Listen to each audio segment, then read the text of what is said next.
Ok, estamos ao vivo? Estamos, you're live. Então, pronto. Então, aqui estou honrosamente com o vereador Camazão, do PSOL, né? Fazia um tempo que eu estava tentando conversar antes, quando era presidente do PSOL em Floripa, e agora, no contexto do projeto que eu procuro conduzir, de participação pública na cidade, Floripa Participa, estamos conduzindo essa entrevista com ele, e a ideia é trazer alguns temas que eu represento nos grupos e associações, entidades que eu estou em Florianópolis, e, claro, conjugando com a experiência aqui do vereador. Então, bem-vindo, muito obrigado pela sua presença. Eu que agradeço, Maurício. Obrigado aí pelo espaço e pela oportunidade. Maravilha. Bom, então, uma das coisas que mais marca, né, a tua presença aqui na Câmara, eu me lembro que você sempre se orgulha da questão de se reconhecer como LGBT, como primeiro vereador bissexual. Isso impacta, de alguma maneira, essa representatividade nas suas ações pelos direitos humanos e assim por diante aqui na cidade? Impacta bastante, Maurício, porque eu acho que nós, LGBTs, nós sempre estivemos excluídos da política, de forma geral, né? Tem um momento histórico no Brasil que os LGBTs começam a se organizar politicamente ainda lá na ditadura, por conta da repressão policial.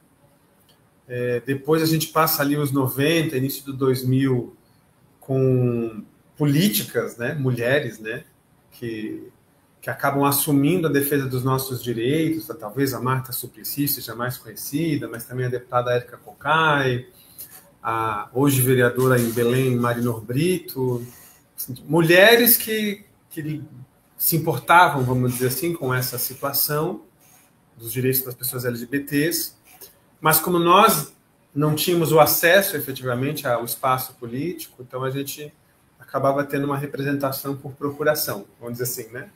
E isso faz parte da nossa história. Acho que temos que ser gratos também a essas pessoas que abriram esses caminhos. Eu acho que agora a gente vive um momento no Brasil que o acirramento político, a polarização, a construção de uma agenda fundamentalista, né, religiosa, que até fala, né, em substituir a Constituição pela Bíblia, que faz esse tipo de provocação.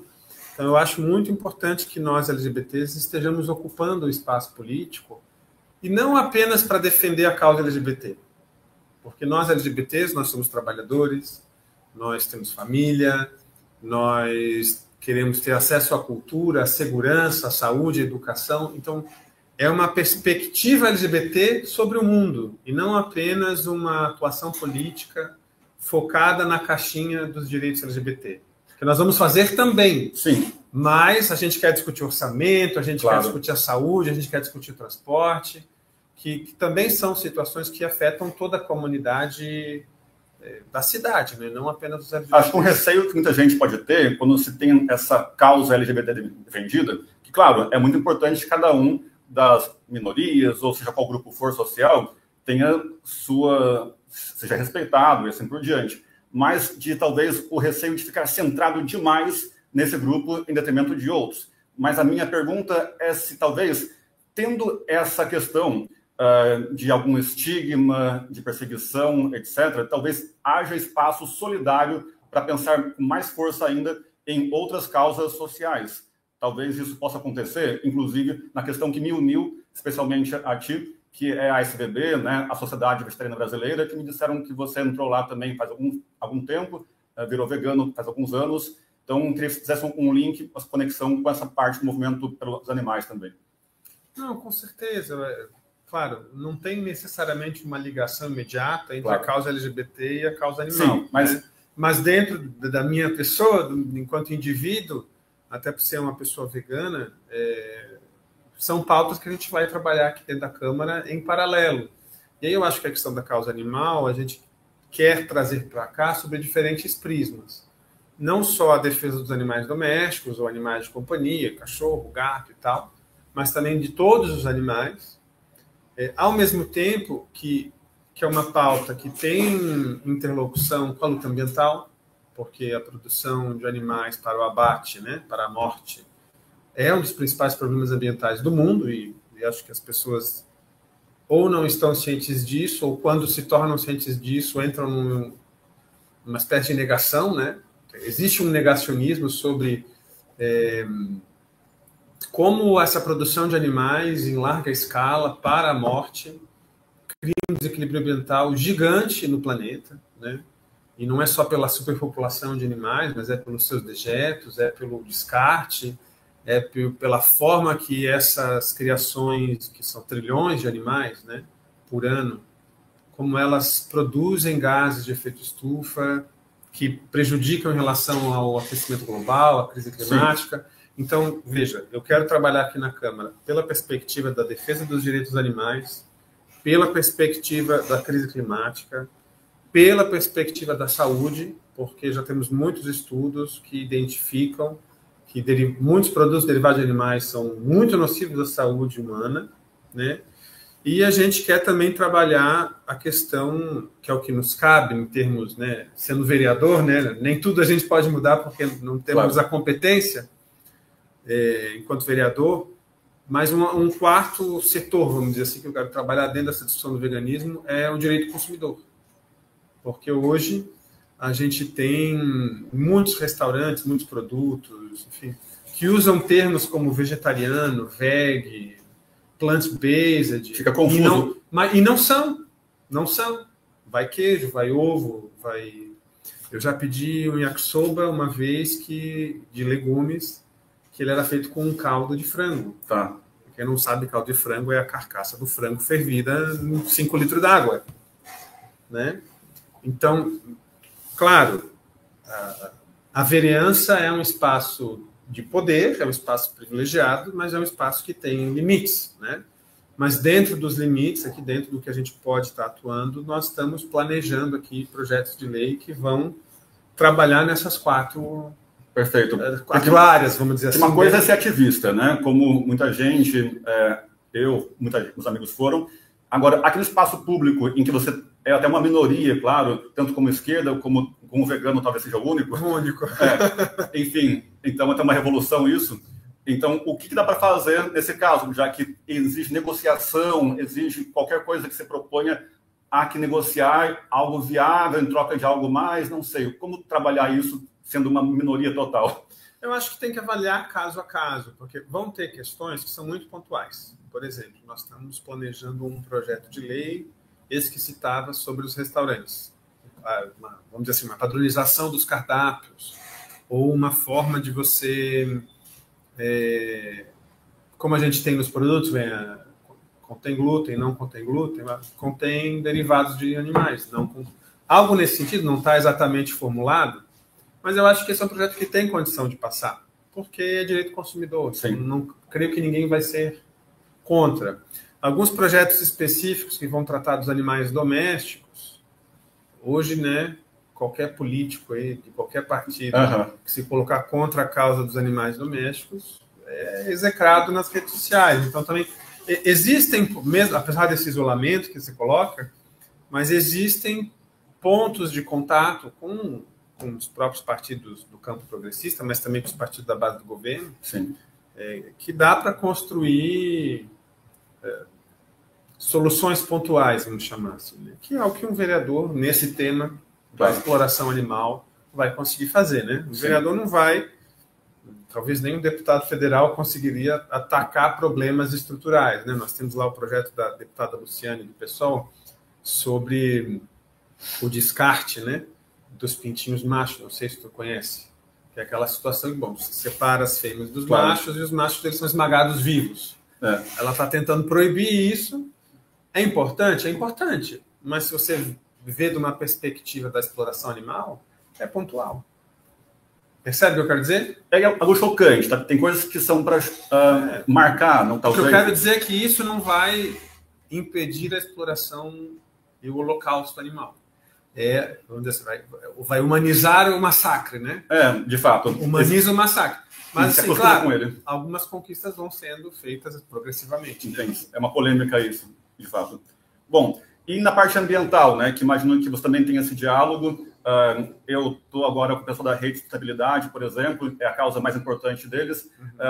Como você consegue dialogar e trazer alguma viabilidade de projetos numa Câmara e num mundo que está tão conservador e com dificuldade de trabalhar questões ambientalistas?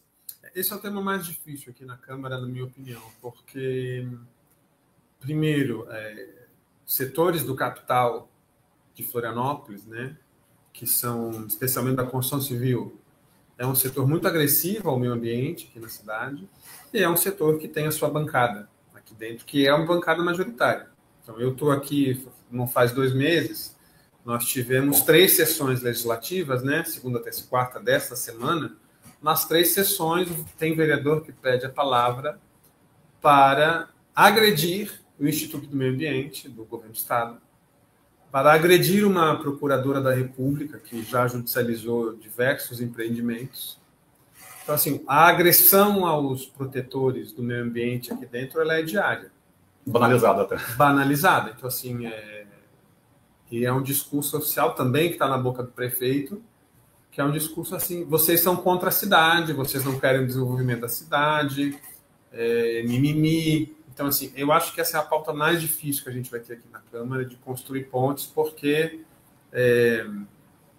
o capital ele é predatório por si só, né? Não só da natureza, mas de todos os animais humanos também, né? Sim. Então, esse é um grande, grande desafio para nós, assim, né? Acho que vai ser difícil. Eu tenho falado isso. Às vezes nós estamos aqui num ambiente legislativo, às vezes nós não vamos estar aqui aprovando leis, mas às vezes a gente vai estar aqui tentando impedir leis de serem aprovadas. Entendi. Então é um trabalho de resistência mesmo. Tá. Agora, claro que as pessoas que a gente está em sintonia somos preocupadas com a natureza, muita gente, como eu, viemos para Florianópolis por apreciar essa natureza toda, mas também queremos melhorias na cidade como cidadãos, claro. E a parte do transporte, me parece, sempre foi uma das questões mais cruciais de discussão. E aí existe, dizem, um embate entre a questão de locomoção na cidade versus a parte ambiental, que aí tem que ter as licenças e assim por diante. Como você vê isso, por exemplo, na parte de transporte por barcos, assim por diante, e pontes, etc., que talvez seja um dos pontos mais polêmicos em que se batem, né, essas discussões. Maurício, eu acho que esse debate ele tem um problema que é de concepção. Tá? Quem está no poder em Florianópolis tem uma cabeça para pensar transporte coletivo, transporte de massa, mobilidade urbana, tem uma cabeça do século XIX. Tá? Essa gente está extremamente atrasada, porque o que o prefeito, os seus aliados defendem para a mobilidade de Florianópolis é mais pistas, mais pistas, mais pistas. Para fazer mais pistas, você tem que fazer o quê? Derrubar a floresta, derrubar a Mata Atlântica, já falaram até em perfurar o Morro da Lagoa para fazer um novo túnel. E esse papo do transporte marítimo, por mais que ele seja importante, nunca teve, né? Nunca teve não, mas há muitos anos que já não se tem mais, e eu não vejo que isso vai ser uma solução para o transporte de massa.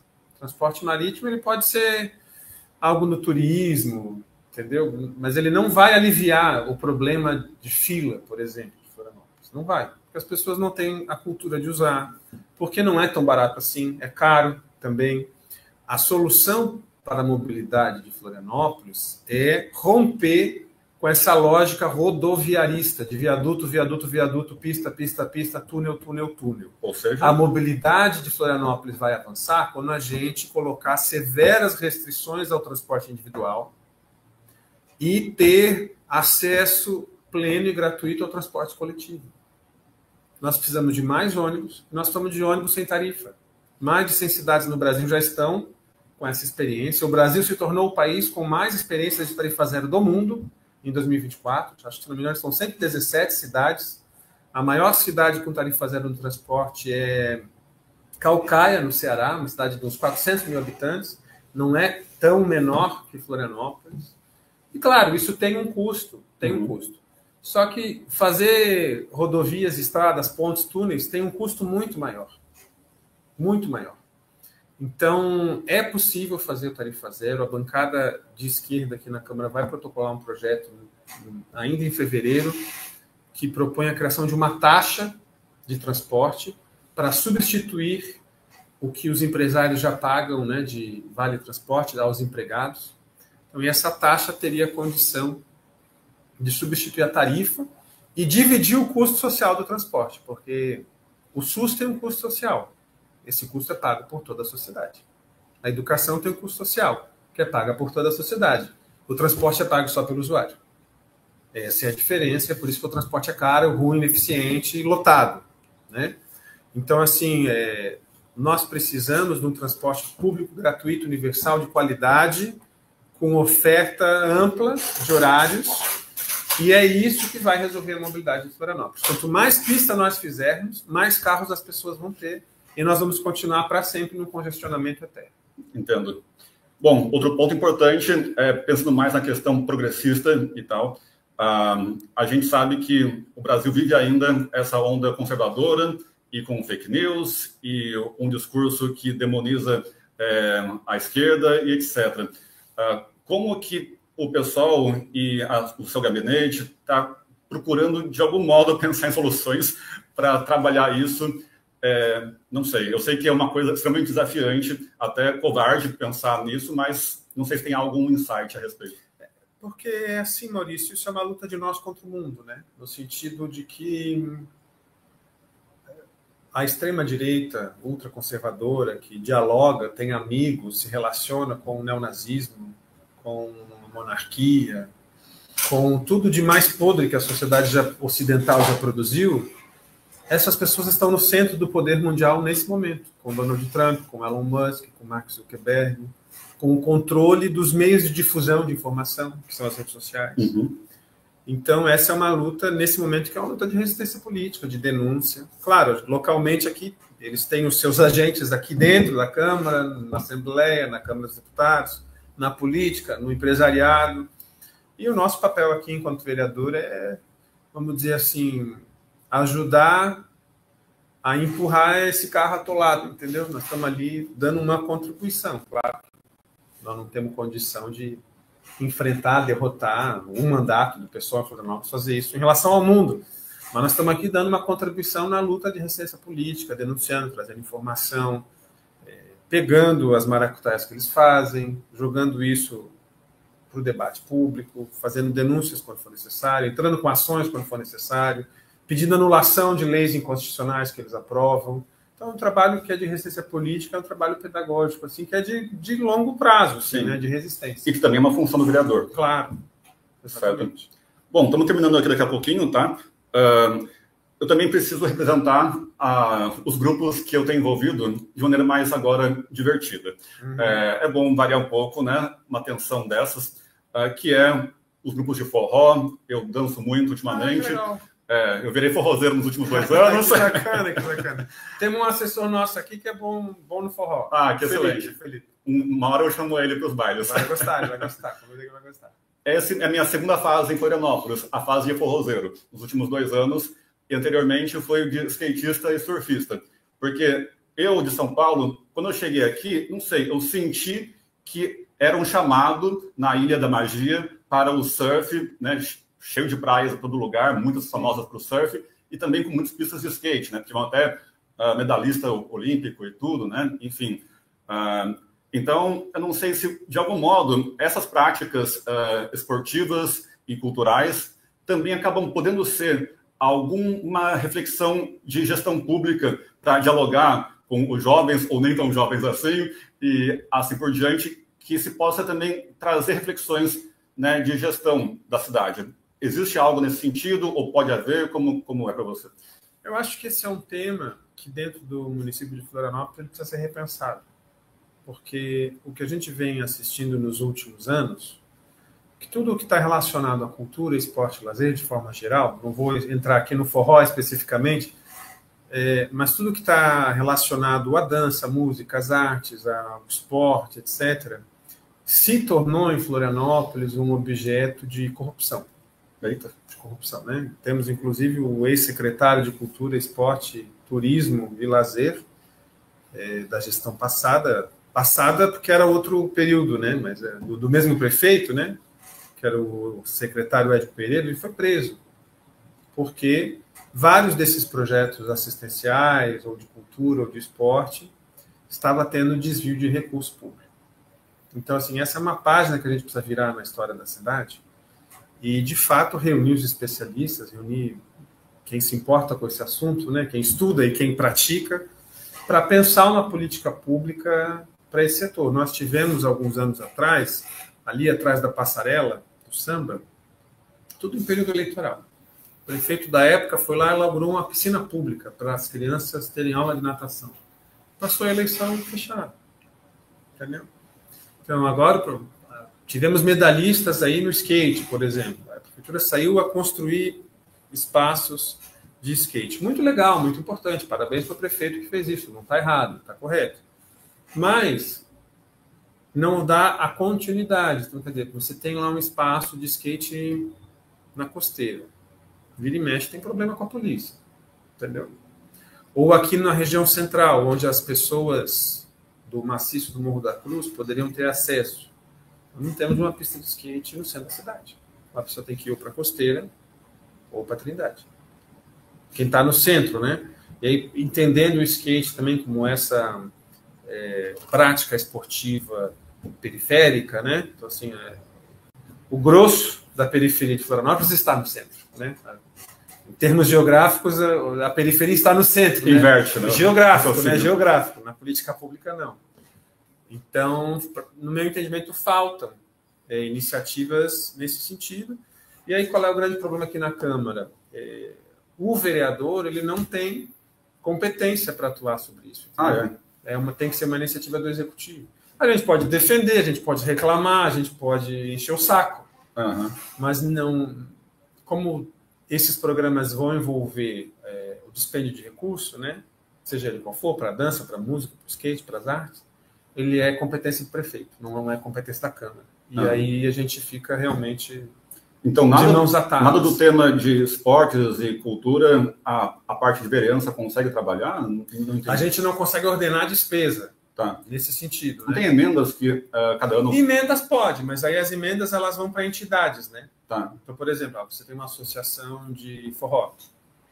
Eu, por exemplo, sou ainda da diretoria da Associação de Skate da Barra da Lagoa, por exemplo. Poderia ter um repasse de recurso, mas numa lógica de terceirização, assim, né?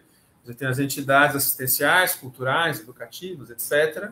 Cada vereador vai pingar um dinheirinho nas associações que ele se relaciona. Né? Mas isso não é uma política pública, entendeu? Tá. Nesse sentido que eu estou dizendo. O vereador pode ajudar pontualmente algumas associações com as emendas impositivas. Tá. Mas não existe uma política pública efetiva do município de Florianópolis. E aí o prefeito é a pessoa que deveria responder por isso. Tá. Ou o nosso secretário de Cultura agora, que é vereador, acabou de assumir a secretaria, que é o vereador Catume, né? É o novo secretário de Cultura e Esporte. Tá. Então depois eu falo com ele para ver o que ele pode... O que a gente sabe disso, assim, o Catume tem uma relação... Não estou nem fazendo uma crítica, estou descrevendo, tá? O Catume tem uma relação com o futebol de várzea. Tá. Então, por meio da secretaria, ele viabiliza projetos nessa área.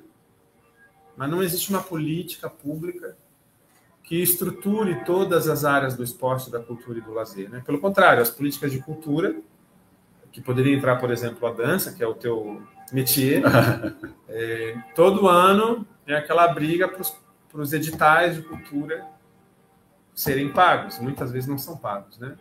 Então, tem o edital do Plano Municipal do Cinema, o Prêmio Armando Carreirão, o edital de Fomento à Cultura. Todos eles, por lei, deveriam ser anuais.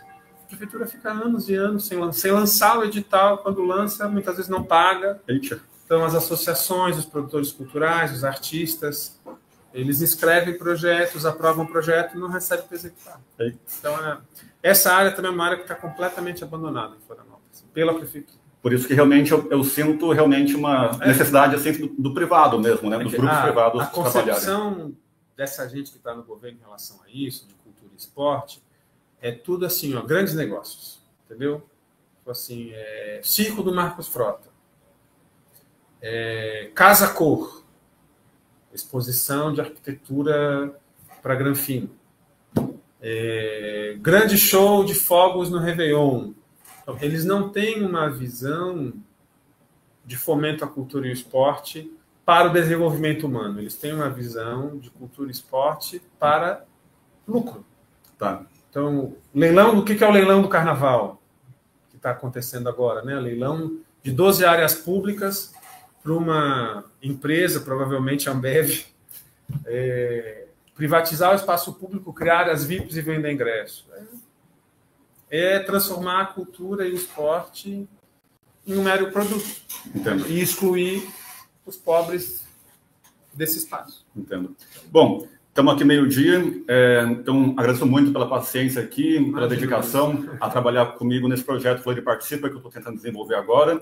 E que mais? Claro, então, tentar finalizar essa nossa conversa, olhando aqui no olho do nosso público, de preferência, com alguma mensagem final que sinta que as pessoas que gostam de ti, de algum modo, sejam alinhadas, tenham esperança na tua presença aqui na Câmara, sintam aquela, poxa, tem aquele medo de cometer umas coisas indo em Florianópolis e tal, ou sempre foram. Que mensagem final você pode passar para esse pessoal? Maurício, eu não sei se tu assistiu o filme Ainda Estou Aqui. Não vi ainda. Teve a oportunidade, mas muita gente já assistiu e eu acho que tem uma cena, vai soar até clichê, mas tem uma cena, que é uma cena que está até no trailer, que é quando uns repórteres vão na casa de Eunice Paiva para fazer um retrato de família, para falar do desaparecimento do Rubens Paiva, que foi perseguido e morto pela ditadura, e o fotógrafo fala assim, não sorriam. Não sei se tu viu o trailer. E ela com uma penca de filho que ela tinha, né, na cena, pela Fernanda Torres. Uhum. E ela, por quê? Porque o editor queria uma foto mais triste. Ela falou, não. Nós vamos sorrir. Aí ela olha para você e fala, sorriam. Então, assim, o que eu quero deixar de mensagem, assim, é isso. Apesar desses tempos tão difíceis, eu acho que a gente tem que enfrentar eles com muita combatividade, mas sem perder essa alegria mesmo de estar lutando por aquilo que a gente acredita que é justo, né? Se a gente se deixar bater no psicológico, assim, porque notícia para nos abalar não falta, né? Sim. Mas se a gente perder essa alegria no convívio com os nossos companheiros de luta, com as pessoas, isso aí já é metade do caminho andado para a derrota. Então, entendi. Temos que resistir sorrindo. É isso. Muito obrigado. Valeu, Maurício. Grande abraço. Valeu. Obrigado. Finalizar. Aqui.